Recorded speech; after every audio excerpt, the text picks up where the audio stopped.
வணக்கம். ஜவை இஜட் ஃப்ரம் ஜவாதுபட்டி புதூர்.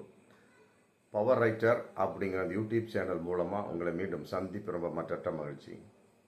அத்தோடு எங்கள் சேனலை சப்ஸ்கிரைப் பண்ணுங்கள், பெல் பட்டன் அழுத்த மறந்துடாதீங்க. அத்தோட எல்லாத்துக்கும் ஷேர் பண்ணுங்கள். அதாவது இந்த கரூர் 41 பேர் இறந்த வழக்கு சம்பந்தமாக மேற்பார்வையாளராக அதிகாரிகளாக 2 பேரை உச்ச நீதிமன்றம் இன்னைக்கு நியமிச்சிருக்காங்க. 2 பேருமே வட மாநில ஏடிஜிபிகள். 2 பேருமே அனுபவம் இல்லாதவர்கள் அப்படிங்கிற ஒரு தகவல் ரொம்ப வைரலாக போயிட்டு இருக்கு. உச்ச நீதிமன்றம் நியமிச்சிட்டாங்க. அதன் அடிப்படையில் அவருடைய செயல்பாடு இன்னையுமே அந்த கேஸ் ஃபுல்லாக முடிகிற வரைக்கும் அவருடைய மேற்பார்வை. ஒரு பேர் சோனல் வி மிஸ்ரா, இன்னொருத்தர் சுமித் சரண். அந்த சுமித் சரண் அப்படிங்கிறவர் ஆல்ரெடி பீகார் மாநிலத்தை சேர்ந்தவர். 1997 ஐபிஎஸ் பணியில் சேர்ந்தவர். 2வது கோயம்புத்தூரில் மாநகர கமிஷனராக பணியாற்றியவர். அப்புறம் ஒன்றிய பணிக்கு மாற்றப்பட்டவர். பிறகு எல்லை பாதுகாப்பு படையில் பணியாற்றி வருகிறார். இப்போ அவரை கரூர் 41 பேர் அந்த பலியான வழக்கில் மேற்பார்வையாளராக உச்சநீதிமன்றம் இவர் நியமிச்சிருக்கு, சுமித் சரணன்.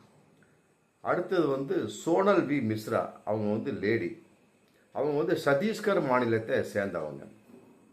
அவங்க ஐபிஎஸ் 2000 முடித்தவங்க.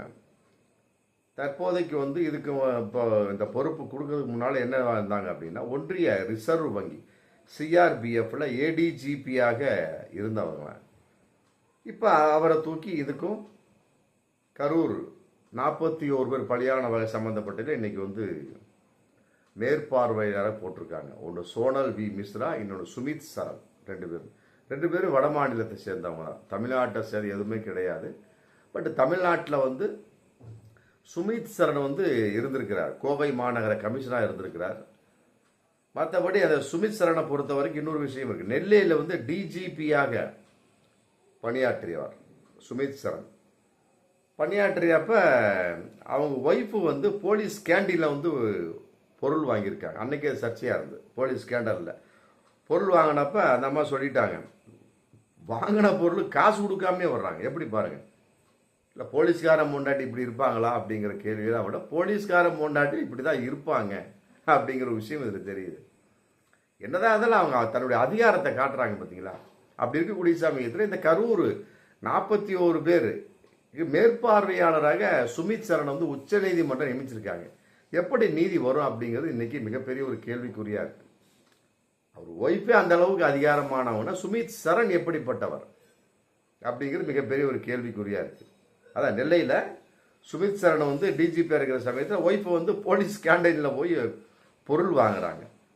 வாங்குறப்ப பணம் தரல. கேட்டதுக்கு நான் டிஐஜியினுடைய ஒய்ஃபியா, நான் தர முடியாது போட்டு வந்துட்டாங்க. அது அன்னைக்கு மிகப்பெரிய வைரலாக பத்திரிகையில் வந்தது. அதையெல்லாம் விட அதிமுக ஆட்சியில் இவர் வேலுமணிக்கு ஆதரவாக செயல்பட்டார். அதனால் கோவை கமிஷனராக நியமிக்கப்பட்டார் அப்படிங்கிற தகவல் இன்னைக்கு போயிருக்கு. ஃபர்ஸ்ட் நெல்லையில் ஒய்ஃபு சம்பந்தப்பட்ட வகையில் ஒரு சர்ச்சை, நல்லா புரிஞ்சுக்கணும். அடுத்தது கோயம்புத்தூரில் வேலுமணிக்கு ஆதரவாக இருந்தவர். அதன் அடிப்படையில் அதிமுக ஆட்சியில் கமிஷனராக நியமிக்கப்பட்டவர் யாரு? சுமித் சரண்.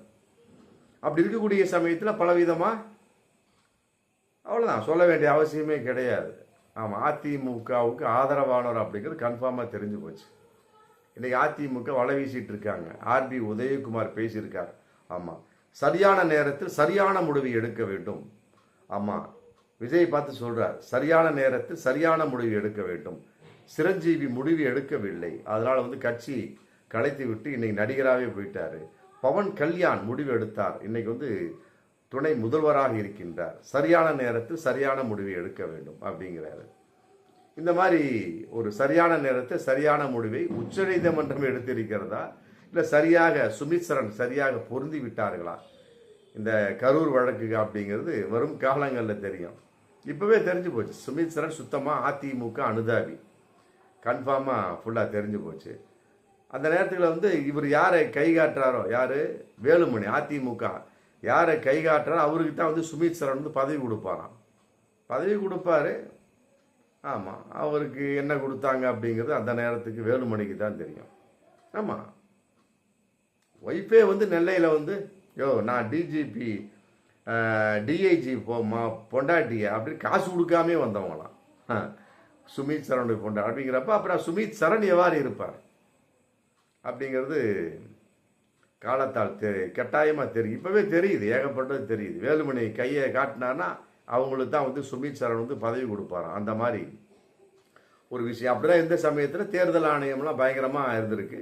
அந்த தேர்தல் நேரத்தில் ஏகப்பட்ட புகார் திமுக கொடுத்தோன்னே சுமித் சரணை வந்து சட்ட ஒழுங்கு இவரை போட்டால் சட்ட ஒழுங்கு பயங்கரமாக கெட்டு போயிருந்து போட்டு தூக்கிட்டாங்க. ஆமாம், இப்படி ஒரு சூழலில் இன்னைக்கு 2 பேர் வந்திருக்காங்க, சோனல் வி மிஸ்ரா, சுமித் சரண். சுமித் சரணுடைய ஹிஸ்டரி இப்படி. சோனல் வி மிஸ்ரா அந்த அம்மா வந்து ஆல்ரெடி வந்து தமிழகத்தில் வந்து எந்த ஒரு பதவியிலும் இல்லாதவங்க, எந்த ஒரு பதவியும் இல்லை. தமிழ்நாடு என்னென்னு தெரியாதவங்க போல இருக்கு. எந்த ஒரு பதவியும் இல்லாதவங்க, மற்றபடி எந்த ஒரு வழக்கையும் விசாரிக்காதவர்கள். 2 பேருமே அப்படித்தான், எந்த ஒரு வழக்கையும் விசாரிக்காது. குறிப்பாக சோனல் வி மிஸ்ரா எந்த ஒரு வழக்கையும் விசாரிக்காது. ஒன்றிய அரசு பணி இருந்தவங்க, ஒன்றிய அரசு பணி 7 வருஷமா இருந்திருக்கிறாங்க. 2018 இருந்து 7 வருஷமா. பாஜகவுடைய ஆட்சி 2014 இருந்து அவ்வளோதான். 7 வருஷமா பாஜகவுக்கு சப்போர்ட் தான் அவங்க. ஒன்றிய அரசுக்கு பணியாக இருக்கிறப்ப அப்புறம் பாஜக சொல்கிறதான் கேட்கணும். அதன் அடிப்படையில் எந்த ஒரு அனுபவம் இல்லாதவர்கள், சிறப்பு சேர்க்காதவர்கள் அந்த அளவுக்கு இருக்கிறாங்க. ஒன்றிய அரசு என்ன சொல்கிறது அப்படியே செய்யக்கூடியவர்கள். முடிஞ்சு போச்சு.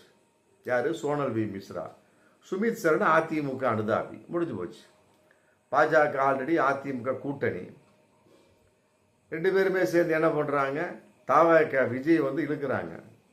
ஆமாம், சரியான நேரத்தில் சரியான முடிவு எடுக்க வேண்டும், சரியான நேரத்தில் சரியான முடிவு எடுக்க வேண்டும். ஆமாம் அப்படின்னு கூவிட்டு இருக்கிறாங்க, கெஞ்சிட்டு இருக்கிறாங்க. காலில் விழுந்தாலும் விழுந்துருவார் எடப்பாடி, அந்த மாதிரி இருந்திருக்கிறாங்க. அதிமுக ஆலம்பரம்னு சொல்கிறாங்க, 54 வருஷம் ஆச்சுன்னு கொண்டாடுறாங்க. எங்கே போச்சே தெரியல.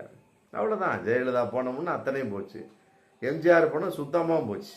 அதை தூக்கி நிறுத்துனாங்க ஜெயலலிதா. இருந்தாலும் இப்போ எடப்பாடி கையில் வந்து எல்லாமே காலி.